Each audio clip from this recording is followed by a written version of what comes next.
Sebelum menonton atau menyimak cerita ini, jangan lupa subscribe agar tidak ketinggalan cerita-cerita menarik lainnya. Semoga admin dan yang menonton mendapatkan rezeki yang banyak tak terhingga. Namaku Ardi, usia 19 tahun. Tinggal di sebuah kampung kecil di daerah Banyumas. Pekerjaanku sehari-hari adalah tukang rongsok. Setiap pagi aku dorong gerobak besi tua beroda 3, keliling kampung cari botol plastik, besi tua, kardus, atau barang bekas lainnya. Aku hidup sebatang kara. Ayah dan ibuku meninggal saat aku SMP karena kecelakaan motor. Sejak saat itu, aku menumpang hidup di rumah peninggalan orang tua yang sudah reot dan mencari nafkah sendiri. Aku dikenal di kampung bukan karena nakal, tapi karena rajin dan suka bantu orang. Meski kerjaku kotor dan baju sering bau, warga kampung menghargai jerih payahku. Tapi aku juga sering diledek oleh anak-anak muda yang lebih mampu karena pekerjaanku dianggap rendahan. Sampai suatu hari, hidupku mulai berubah sejak aku sering lewat depan rumah besar di ujung kampung. Rumah milik Ibu Lestari, janda beranak satu, usia 43 tahun. Dia tinggal sendirian sejak anaknya kuliah di luar kota dan suaminya meninggal 3 tahun lalu. Ibu Lestari itu beda, wajahnya cantik, kulitnya terawat, dan tubuhnya ya bisa dibilang semok untuk perempuan seusianya. Banyak lelaki kampung diam-diam naksir dia, tapi enggak ada yang berani mendekat karena Ibu Lestari terkenal galak dan pilih-pilih. Suatu pagi waktu aku dorong gerobak lewat depan rumahnya, gerobakku nyangkut batu dan jungkir. Semua barang rongsok berserakan. Aduh, seruku panik, ngumpulin barang-barang yang berceceran. Dari dalam rumah terdengar suara pintu dibuka. Ibu Lestari keluar mengenakan daster panjang warna ungu muda yang membentuk lekuk tubuhnya. Rambutnya diikat rapi ke belakang. "Kamu kenapa, Mas Ardi?" tanyanya sambil menghampiri. Aku kaget. Baru kali ini beliau menyapaku langsung, apalagi dengan suara halus begitu. "Gerobak saya jatuh, Bu, maaf ganggu," kataku gugup sambil memungut barang.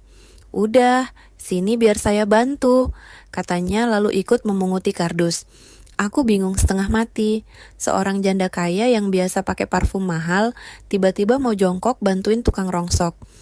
"Mas Ardi tinggal di mana sekarang? Masih di rumah peninggalan orang tua itu?" tanyanya sambil senyum tipis. "Iya, Bu, sendirian." Dia terdiam sebentar lalu berkata, "Kalau sempat mampir aja ke sini. Saya ada banyak barang bekas di gudang belakang.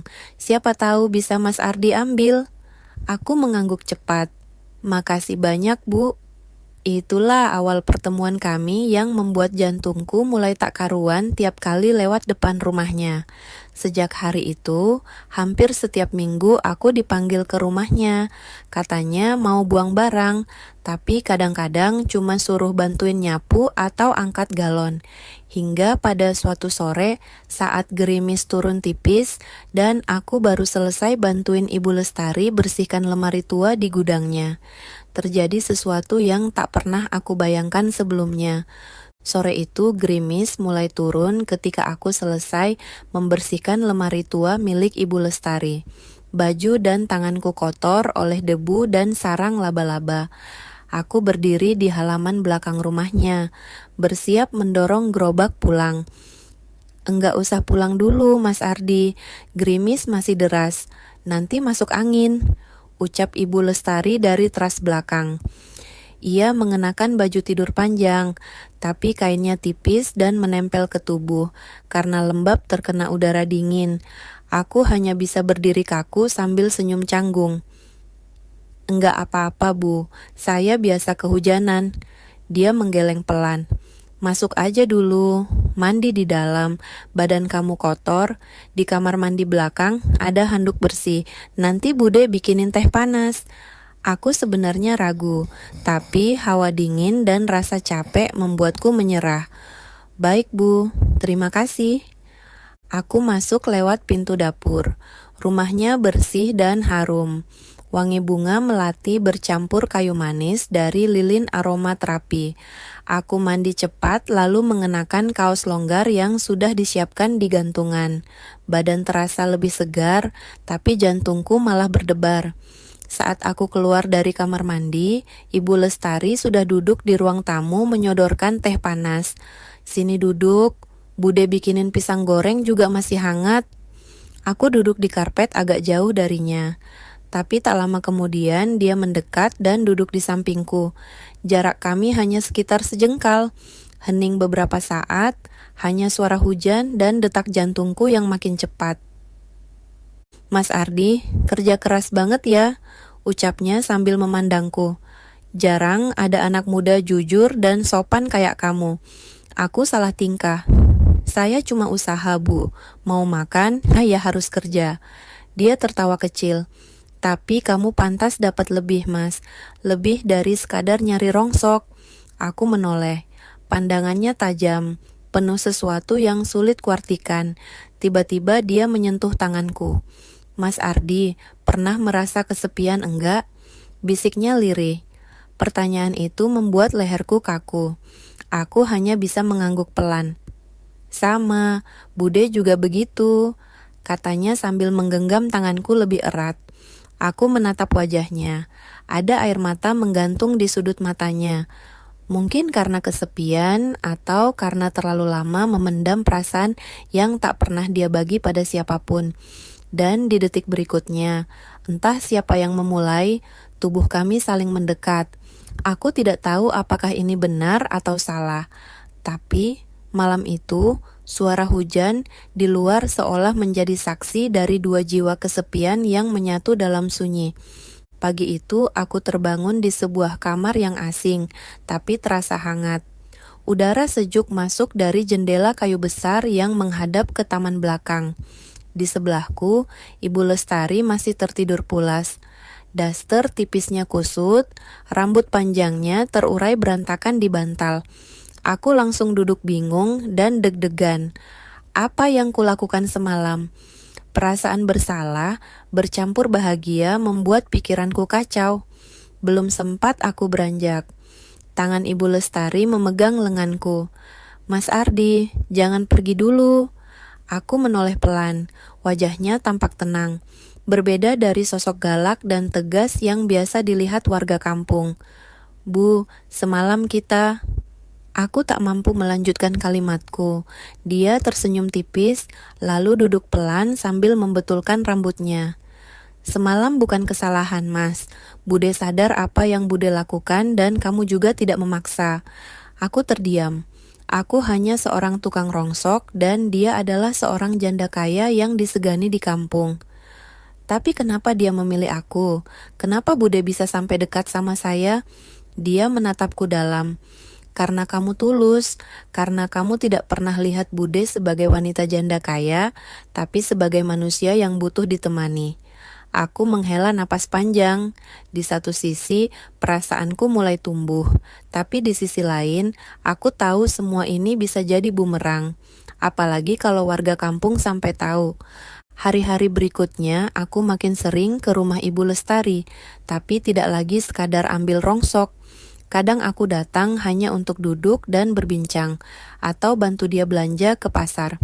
Namun, mulai terdengar bisik-bisik tetangga. Beberapa ibu-ibu warung mulai memperhatikan gerak-gerikku. Si Ardi kok sering banget masuk ke rumah Bude itu? Pagi, siang, sore, terus aja. Masa ia bantuin rongsok terus? Aku pura-pura tidak dengar, tapi hatiku mulai resah. Suatu malam, Ibu Lestari mengajakku bicara serius. Mas Ardi, kalau keadaan ini terus, kita akan jadi bahan omongan. Bude enggak malu, tapi kamu yang bisa hancur. Aku menunduk. Terus kita harus bagaimana, Bu?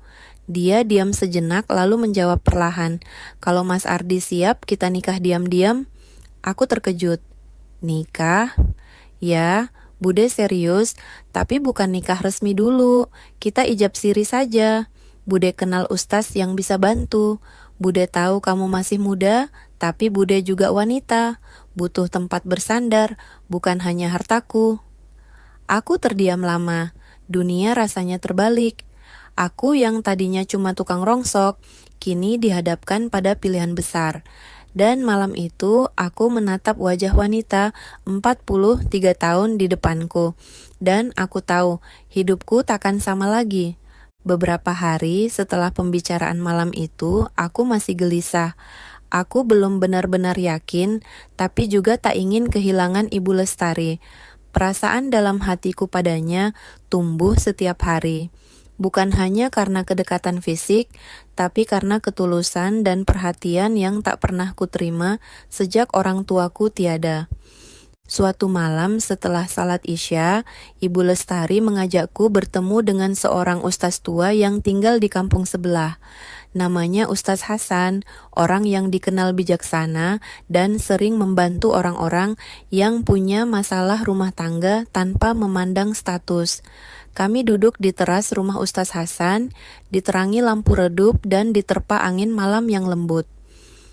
"Jadi, kalian benar-benar ingin menikah siri?" Tanya Ustaz Hasan pelan. Aku menatap Ibu Lestari. Dia mengangguk mantap. Aku ikut mengangguk meski jantungku berdetak cepat. Kalau begitu, asal sama-sama ridha, syarat sah nikah bisa dipenuhi. Tapi ingat, ini bukan mainan. Kamu Ardi masih muda. Dan kamu, Bu Lestari, jangan menjadikan anak ini pelarian. Ibu Lestari menggenggam tanganku. Saya tidak main-main, Ustaz.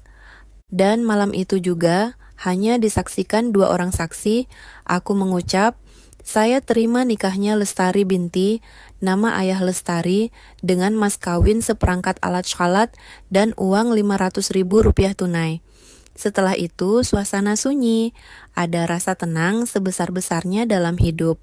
Malam itu, kami pulang ke rumahnya sebagai suami istri. Hari-hari berikutnya, kami menyembunyikan pernikahan ini dari tetangga. Hanya ikatan kuat yang terjalin di antara kami. Aku tak lagi sering mendorong gerobak, karena Ibu Lestari bilang, aku tak perlu lagi keliling. Dia memberiku pekerjaan ringan seperti bantu berkebun kecil di belakang rumah, atau mengecat pagar. Namun, suasana kampung mulai terasa panas. Beberapa omongan makin tajam. Sekarang bajunya baru terus. Katanya si dia tinggal di rumah Bu Lestari loh. Tapi kok belum nikah ya? Gosip mulai menyebar. Ada yang mencemooh, ada yang sekadar penasaran. Tapi yang paling mengejutkan ketika seorang laki-laki bernama Danu datang ke rumah dan langsung menemui Ibu Lestari. Siapa yang sering bareng Bude itu? Si tukang rongsok itu? Tanya Danu dengan tajam. Aku tahu badai sedang menanti dan apa yang terjadi setelah itu akan menentukan apakah ini akan tersembunyi atau terbongkar. Sejak kedatangan Danu, keponakan Ibu Lestari, suasana di rumah besar itu berubah. Danu adalah anak dari almarhum saudara Ibu Lestari. Sejak lama dia merasa berhak atas harta Ibu Lestari, secara hukum tidak punya apa-apa. Apalagi setelah Ibu Lestari sendiri, dia makin sering datang. Dan kini, kehadiran aku membuat dia semakin mencurigai. Beberapa kali dia menyindir saat aku sedang mengangkat air galon, menyapu halaman, bahkan membawa barang dari gudang ke dapur. Ini anak tukang rongsok kok bisa tinggal di sini? Katanya suatu saat kami sarapan. Ibu Lestari menjawab tenang. Dia bantu-bantu di sini. Dia amanah. Atau kamu simpananmu? Sergah Danu tajam. Aku nyaris berdiri emosi, tapi Ibu Lestari menahan lenganku. Danu, cukup, jangan kurang ajar. Wajah Danu memerah. Benar kan kamu punya hubungan sama dia, sama bocah ini? Diam, ucap Ibu Lestari panjang. Aku dan Bude Lestari saling pandang. Ini saatnya. Ibu Lestari lalu berkata dengan mantap. Kami sudah menikah siri. Sah, ada Ustaz Hasan dan saksinya. Danu membelalak. Apa kamu gila? Kamu itu tante usiamu. Dia baru belasan tahun. Justru karena aku tahu apa yang kulakukan, Danu. Jawab Ibu Lestari, aku tidak butuh hartamu, tidak butuh pengakuanmu, aku hanya bahagia dengan Ardi. Danu tidak diam, Dia menyebarkan berita itu ke tetangga, ke pengurus RT, bahkan kepala desa. Gosip semakin membesar. Orang-orang membicarakan kami seperti sinetron. Ada yang mencibir, ada yang heran, tak sedikit juga yang menyindir. Aku tidak berani keluar rumah selama beberapa hari. Aku takut dilempar batu atau disudutkan oleh warga. Tapi Ibu Lestari tetap tegar. Dia berdiri di depan pagar rumah, menatap tetangga-tetangga yang memandang sinis dan berkata, "Kalau kalian mau tahu kebenaran, silakan tanya langsung ke Ustadz Hasan. Jangan hanya menebak-nebak." Dan benar saja, setelah kepala desa menemui Ustadz Hasan dan mendengar penjelasan beliau, semuanya mulai mereda perlahan. Pernikahan kami memang tak lazim, tapi sah secara agama. Namun justru saat badai gosip mereda, datang berita mengejutkan dari Ibu Lestari. Malam itu dia memegang tanganku di atas tempat tidur. Wajahnya tegang. "Mas Ardi, aku telat 2 bulan. Sepertinya aku hamil." Aku terdiam, lalu memeluknya. Air mataku mengalir bukan karena takut, tapi karena tak percaya bahwa aku, tukang rongsok 19 tahun, akan menjadi ayah dari anak seorang wanita yang dulu hanya bisa kulihat dari kejauhan sebagai janda kaya yang mustahil kusentuh. Kabar kehamilan Ibu Lestari mengubah segalanya. Awalnya aku mengira hubungan kami hanyalah pelarian 2 jiwa yang kesepian.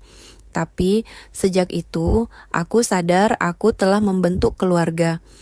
Beberapa hari setelah Ibu Lestari memastikan kehamilannya lewat bidan kampung, aku duduk termenung di halaman belakang rumah. Mataku menatap gerobak tua yang kini jarang kusentuh. Aku yang dulu mendorongnya ke ganggang sempit demi selembar uang 1.000, kini akan menjadi kepala keluarga. Dan sebentar lagi seorang ayah. Ibu Lestari menghampiriku membawa segelas air jahe. Perutnya belum tampak membesar, tapi sinar wajahnya berubah.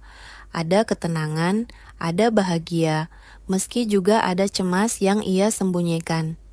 "Mas Ardi," katanya pelan, "aku enggak pernah menyangka akan hamil di usia segini, tapi aku juga enggak pernah menyesali kebersamaan kita." Aku menggenggam tangannya. "Aku juga enggak akan kemana-mana, Bu. Aku akan jaga kamu dan anak kita." Kabar kehamilan itu menyebar ke kampung lebih cepat dari yang kami duga. Tapi kali ini tak ada lagi yang bisa mereka katakan. Yang dulu mencibir, kini diam. Beberapa bahkan mulai bersikap ramah. Mungkin karena mereka tahu kami serius. Sementara itu, Danu, keponakan Ibu Lestari, tak pernah muncul lagi setelah kami mengusirnya dari rumah. Kabarnya dia kembali ke kota dengan membawa rasa malu karena gagal mengacaukan kehidupan tante kandungnya sendiri. Aku mulai disegani warga. Meskipun masa laluku sebagai tukang rongsok tak bisa kuhapus, kini mereka menyapaku dengan panggilan berbeda. Mas Ardi, suaminya Bu Lestari. 9 bulan berlalu dengan cepat. Aku mendampingi Ibu Lestari setiap kontrol ke bidan, menyiapkan kamar bayi di salah satu ruang belakang rumah, bahkan belajar membaca buku tentang cara merawat anak. Semua kulakukan dengan rasa bangga, karena aku tahu aku bukan lagi anak remaja yang mengais rongsokan, tapi lelaki yang bertanggung jawab atas 2 nyawa yang kini ada dalam hidupku. Hari itu tiba. Malam yang gelisah berubah jadi pagi yang penuh. Tangis bayi, mungil perempuan yang lahir dengan sehat di rumah bidan kampung. Kami beri nama Nur Kamarina Ardi. Kamarina artinya cahaya bulan yang cantik, karena dia lahir saat bulan purnama bersinar di langit kampung. Nur karena kami ingin hidup kami ke depan disinari keberkahan. Dan Ardi adalah nama ayahnya. Tukang rongsok yang kini telah menjadi lebih dari sekadar laki-laki biasa. Penutup. Kini aku tak lagi mendorong gerobak, tapi aku tetap bekerja, membuka usaha kecil menjual barang bekas yang kuambil dari gudang-gudang kosong, dibantu Ibu Lestari yang mengelola keuangan. Rumah kami ramai bukan oleh suara gosip, tapi oleh tangis anak kecil yang setiap pagi membuat hidup kami terasa lengkap. Dari kisah ini, aku belajar bahwa cinta bisa datang dari tempat tak terduga, di waktu yang tak pernah kita duga, dan pada orang yang tak pernah kita sangka. Dan bahwa tak peduli seberapa rendahnya kita di mata dunia, selama kita tulus dan bertanggung jawab, kita layak untuk bahagia. Terima kasih sudah menyimak cerita ini sampai akhir. Setiap kisah punya makna dan setiap peristiwa selalu meninggalkan jejak di hati kita. Semoga cerita tadi bisa jadi pelajaran, hiburan, atau bahkan cermin bagi kehidupan kita sendiri. Kalau kamu suka dengan cerita ini, jangan lupa untuk like, share, dan subscribe supaya kamu enggak ketinggalan kisah menarik selanjutnya. Tinggalkan komentarmu di bawah. Cerita mana yang paling berkesan atau siapa tokohnya yang paling kamu ingat? Sampai jumpa di cerita berikutnya. Salam hangat dan terima kasih.